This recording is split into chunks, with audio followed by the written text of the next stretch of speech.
Everyone, welcome back to the NFA Review channel. Today, we are going to be reviewing the YHM Sidewinder M2. So this is the updated version of their older Sidewinder 9mm centerfire pistol suppressor. This is a boosted pistol suppressor, has a pretty cool feature we're going to discuss, and then of course, we're going to cover all the details here in the studio, all the specifications you guys are used to seeing, and then we're going to hit the range and see how it does.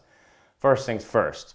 YHM sent a lot of these to review. So I have like 6 YHM products, something like that, 5 or 6 YHM products to review over the next coming weeks. So stay tuned for that. We're gonna be pretty YHM heavy here on the channel.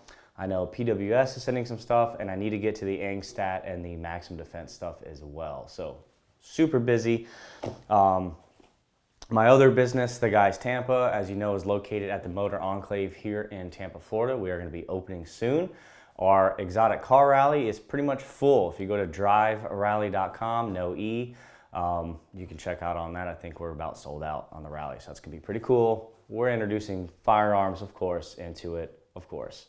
So those of you that want to go to Suppress Fest, hurry up. I think we have 120 tickets left for day 1 and 200 and something tickets left for day 2 on Sunday in November. So suppressfest.com for more information there. All right, guys, let's go ahead and open this box and get to it.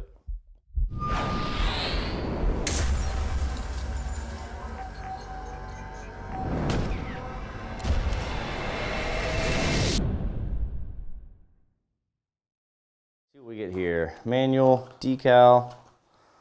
All right, suppressor, takedown tool, another takedown tool, and that's about it.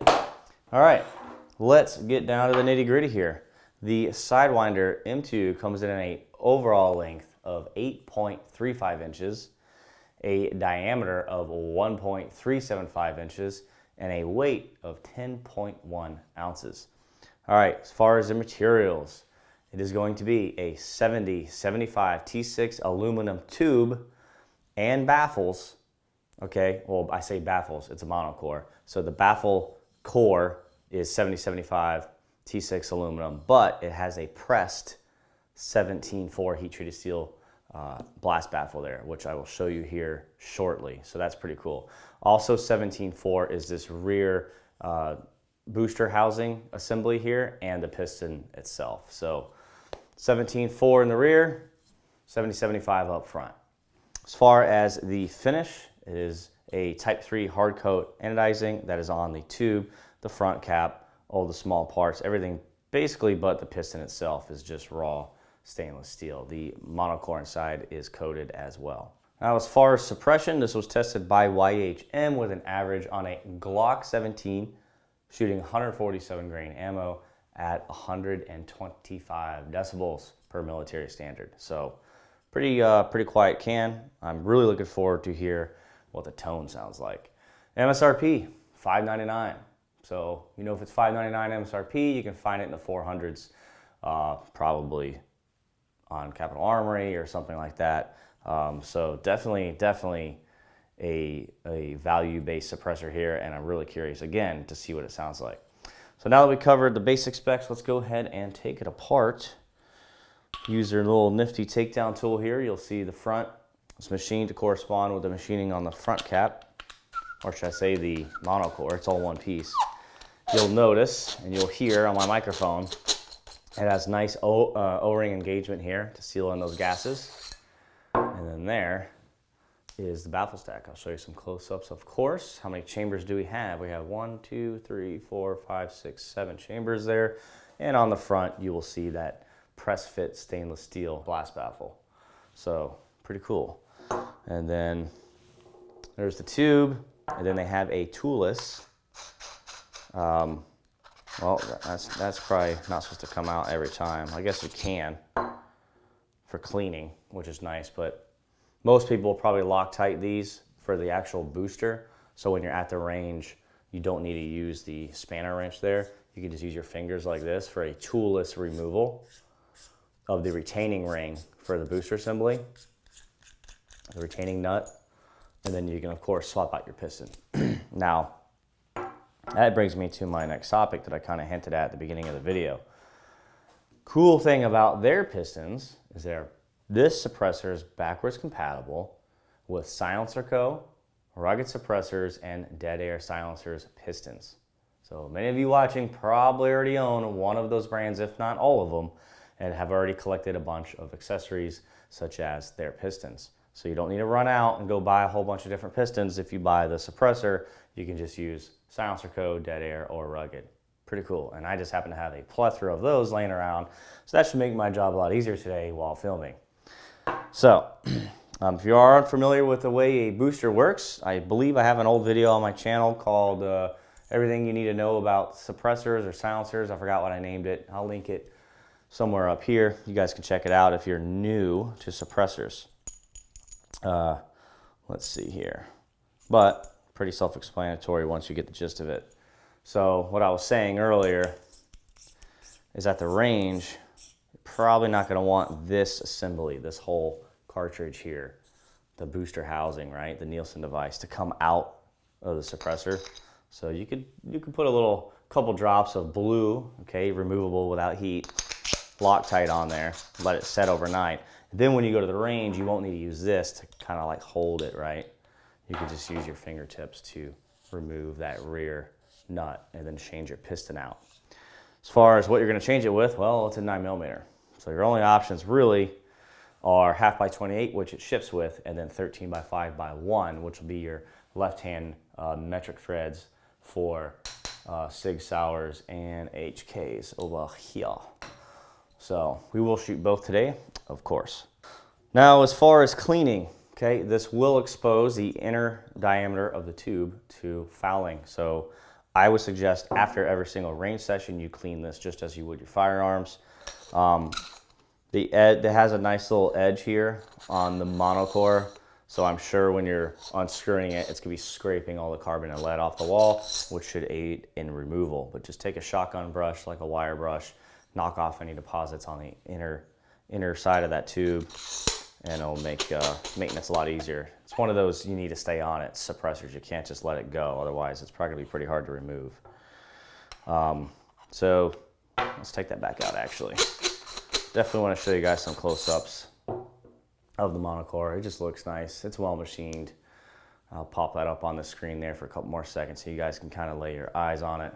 Really well done, and I really do like the feature of adding the 17 forward blast baffle, because then you maintain a lot of the weight savings forward, okay, of the muzzle. So this is probably going to feel pretty good on the end of the gun. So super, super simple suppressor, especially if you're out there, you don't really own a bunch of pistol cans. This one's pretty damn straightforward, okay, not much to it.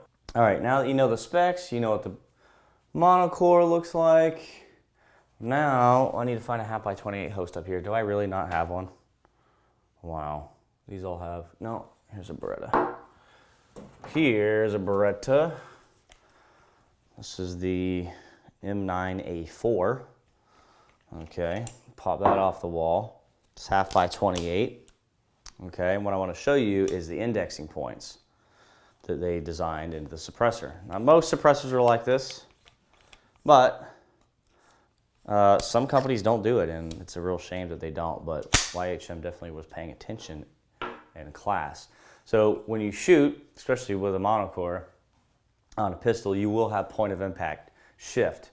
Okay, your gun will shoot to point of aim, right? Without a suppressor, you put a suppressor on, it will deviate that round, okay? You'll be shooting, and you'll be like, wow, I just shot like 6 inches low right, like what the hell? Well, to fix that, all you need to do is pull forward when it's mounted on your firearm to compress that spring and clock those teeth on that piston, okay, to the next position. And like a clock, you can clock the point of impact shift, right? So you'll be shooting, okay, it's off, pull forward, next spine, next one, and you can finally tune it to shoot exactly where you're aiming. So just wanted to cover that real quick before we went out there. What I usually do is I take note of the writing on the side of the tube once I tune it at the range and I know where it needs to be. Considering this is a monocore and it's going to screw in, the stack's going to screw into the same position every time. All you need to do is for your particular firearm, just make a mental note of where that writing is, and then you don't need to toy around with tuning it each time you go, right? So if I know when we go out there to the range that this writing needs to be at the very bottom, lined up with the rail of the firearm, then I know after I clean and maintain it and I go to set it all back up so it can rest in my safe all ready to go, then I just clock it back to that position and we're ready to go next time I bring it to the range. So pretty self-explanatory, but just wanted to cover it. That is the Sidewinder M2. Let's load up some guns, some ammo, hit the range, and see what it sounds like. Before we get shooting, a quick word from our sponsor, Capital Armory. They're the nation's largest silencer dealer and have expanded their silencer shipping ability to multiple states, with even more on the way. They can still ship directly to Texas residents, but they can now deliver silencers directly to your door for those in many other states. The process is simple and keeps everything in-house. So there are no additional dealers, transfer fees, or headaches. They manage the entire process from start to finish to make your life easier. The process is very simple. Once you purchase a silencer online through their website, you'll be contacted to begin your online customer profile to provide them with fingerprints and other necessary information to complete your e-file Form 4. After the ATF approves your form, Capital Armory will initiate electronic transfer paperwork with you, and your silencer will be mailed directly to your front door. And the best part is, your customer profile only needs to be done once, so you'll be ready to go for all future orders. Head to capitalarmory.com today to learn more.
You bastard.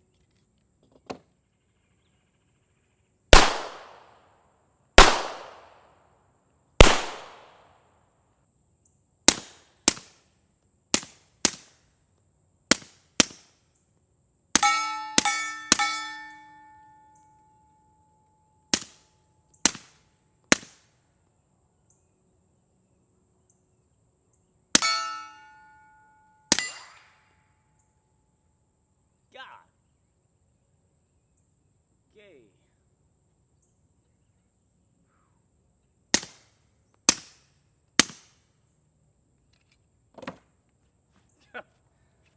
Little pucker moment there with that ricochet.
All right, guys, let's unpack the Sidewinder M2. So first things first, we shot profile view and downrange view, and I brought a couple different hosts for a couple different reasons. One, we have a full-size USP9 SD, okay, full-size barrel with an enclosed slide.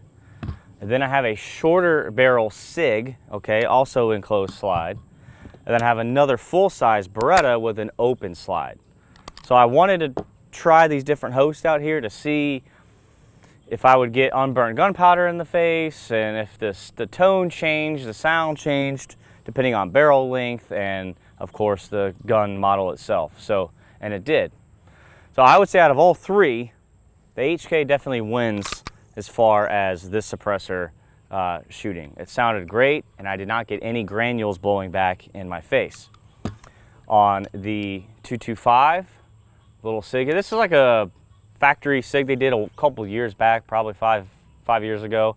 Came with suppressor height sights. It's their 225. It doesn't really get out much, but it's a neat little gun. Single stack 9, 8-round capacity, backpack gun. You know, put a little short K can on it. But I brought it because I could see over the suppressor with the sights, and it has a short barrel. This was giving me some blowback with the 165 grain ammo. So that ammo did not have enough time to burn in the barrel. So I was getting a little bit of peppering in the face with the suppressor. Still sounded good. Little first round pop. Not so much on the full size USP. And then the Beretta, I was getting a little bit of blowback, not as much as this little guy. So leads me to believe it's less of a open barrel design issue, slide design, and more so a barrel length issue there. Call it issue if you want. It just is what it is. It's going to happen. So everything, ironically, shot to point of aim. I lined up the writing on the suppressor on the right side of the gun so you could see it when I was shooting the profile view. And every time I would shoot to steel, it was hitting exactly in the middle of the plate where I was aiming.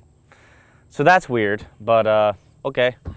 So all three guns shot exactly where it should have, using the same ammo with the suppressor orientated the same way. Didn't have to tune it, but you can clock it if you need to. We shot unsuppressed and suppressed, the 165 grain ammo. No malfunctions all day, so that's cool. And you know, it was nice that it didn't malfunction even without the suppressor, with that added back pressure to operate everything. So good to know there. This ammo can be found on 2A Warehouse. It's loaded by Capital Cartridge. It's 165 grain ammo. I have like 10,000 rounds of it. Awesome. So we're good for the suppressors here. At least the pistol cans, at least 9mm. We're good to go for quite a while. What else? So yeah, we shot profile view, and then this time I moved the camera, I'll show you here, the far corner of the range, and then shot from here. So when you guys saw the downrange scenes, and if you're wearing a stereo headphone setup, you're able to hear those rounds whizzing by and impacting the pretty wet berm. So, you know, it's a pretty tall berm. It's about 8-10 feet tall. We had a torrential downpour yesterday, so everything's wet. So when these 165 grain pills were hitting, it was just like, I mean, sometimes the bullet impacting the berm sounded louder than the report that I was hearing here, which leads me to my next topic, the tone. Tone sounded good. I wouldn't say it's the quietest 9mm suppressor that I've ever heard on a handgun, you know, as far as a pistol can, but it's not far off. And that's saying something considering its price point. It's non-modular. Some of you may not like that. I actually like the simplicity of it. It's nice, especially for me, filming, to go out here and not have to dick around with like 8 different links, okay? And I don't know about you, I have a safe full of modular cans. I typically leave them in the full-size configuration because that's what makes it sound better. So take that for what you will. It's nice that it's simple. The monocore's cool. You know, nobody's really doing those anymore, but it actually works for this setup, and it sounded fine. The tone was very low. It did, you know, if I would put the Osprey 9mm, if you guys have heard that, with a higher pitch, you know, has a really tweety sound to it. This is, I would say, pretty far below that. This has a very low tone to it. I would put it around the Obsidian 9 as far as tone goes. Suppression was good. You know, we didn't meter it out here, but no discomfort, sounded good. No discomfort at all, actually. Yeah, it sounded really good. I'm actually, you know, for the price point, pretty impressed with this little guy. So I don't believe I shot their first Sidewinder, so I have nothing to compare that to as far as improvements. They will be at Suppress Fest 2023 in November. I'm sure they'll have this out there, so if some of you guys have the older Sidewinder, the non-M2 version, maybe you can compare the two, compare the notes, but I'm sure they made some improvements there on suppression and tone as well. So guess I'll stop rambling, guys. I hope you enjoyed the review. Tried to cover it as in-depth as possible here. Of course, don't just take this review for what it is. I need you to, before you make a purchase decision on any suppressor, I highly, highly, highly recommend, after doing your research here on my channel and other channels and magazines and wherever you get your research at, to go find a stocking dealer that will do a demo day with you at the range. If you can't do that, that is what Suppress Fest is for every year. If you can wait, it's typically always in November. That's why I set up Suppress Fest. So if you want to hear these in person before you make a purchase decision, that's what it's for. I highly recommend doing that. Metering's great, reviews like this are great, magazines are great, everything's great. You have to like it, your ears have to like it for you and your platforms. So the only way to do that is to try it in person, unfortunately. But hope you guys learned something here on the channel. Stay tuned, subscribe if you haven't, and I'll see you next week.